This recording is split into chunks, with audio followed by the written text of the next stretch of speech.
Hello বন্ধুরা, welcome to my channel GSM master সার্ভিসে আপনাকে স্বাগত।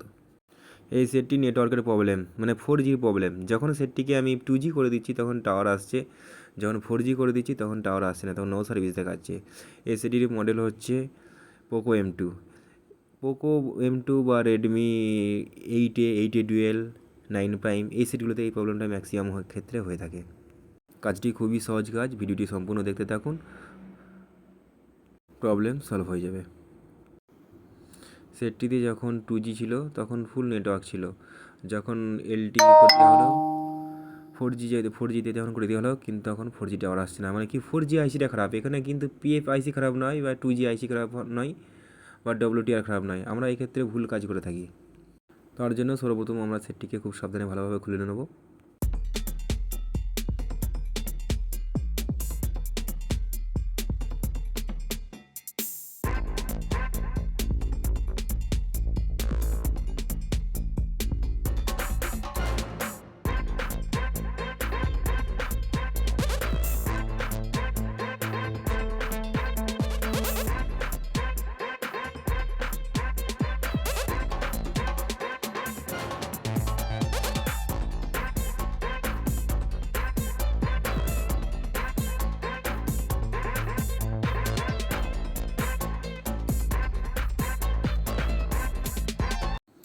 সেটটি খোলার পর দেখা যাচ্ছে এখানে নেটওয়ার্ক আইসি কাজ করা হয়েছে, নেটওয়ার্ক সেকশনের কাজ করা হয়েছে, না জেনে শুনে ভুলভাল কাজ করা হয়েছে। এখানে WTR PF বা 2G যে আইসিগুলো আছে সমস্ত আইসিগুলোতে হিট দেওয়া হয়েছে, দেখা হয়নি। শুধু নেটওয়ার্ক সেকশনে যে কটা আইসি আছে সবকটা আইসিতে হিট দেওয়া হয়েছে, কিন্তু জানে না যে এর পিছন দিকে যে 4G আইসিটা আছে এই 4G আইসিটার প্রবলেম।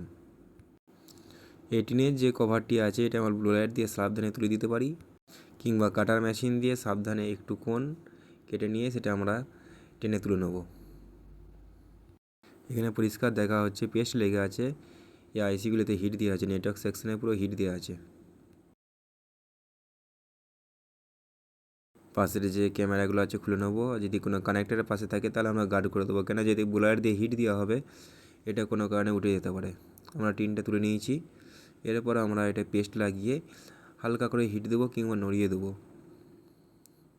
আইসিটা যে ডিসেল হয়ে থাকে, যে বলগুলো ড্রাই হয়ে আছে ওই ড্রাইগুলো আবার সোল্ড হয়ে যাবে, নতুন করে আইসিটা পেস্টিংয়ের মতো কাজ করবে। নতুন করে পেস্টিং হয়ে গেলে আইসিটা রিবলের মতো, রিবল করে নিলে সব থেকে ভালো হয়। রিবল না করলেও আপনারা যদি না পারেন এবারে হিট দিয়ে আবার দেখতে পারেন, না হলে তখন রিবল করবেন। যদি রিবল করেও না হয় তখন আইসিটাকে চেঞ্জ করবেন, তাহলেই এর প্রবলেমটা সলভ হয়ে যাবে। সর্বপ্রথম আমরা এটাকে রিহট করে দেখি যদি কাজ হয় কি না। রিহট করলাম, একটু ভালোভাবে রিহট করে নিলাম।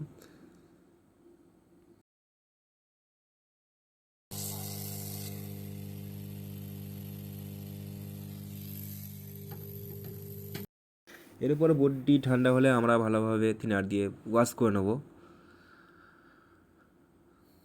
আর আপনি যদি আমার চ্যানেলে নতুন হয়ে থাকে চ্যানেলটিকে অবশ্যই সাবস্ক্রাইব করবেন।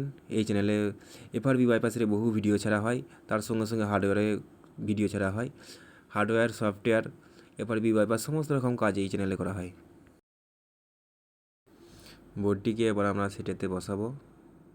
ফ্রেমটিতে বসিয়ে সেটটিকে অন করে জাস্ট ফুল ফিটিং করবো না, জাস্ট চেক করে নেবো টাওয়ারটি এসছে কিনা।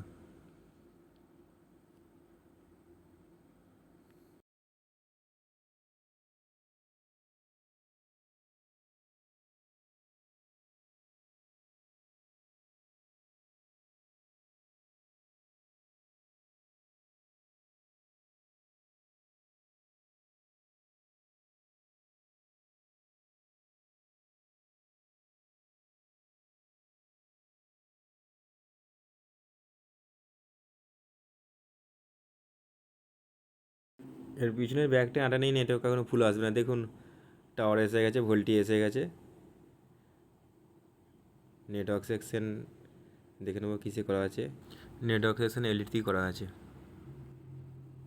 ফুল টাওয়ার এসে গেছে, ফুল টাওয়ার এসে যাবে যদি আমরা পিছনে অ্যান্টেনাটা লাগিয়ে দিই। ভিডিওটি দেখার জন্য অসংখ্য ধন্যবাদ।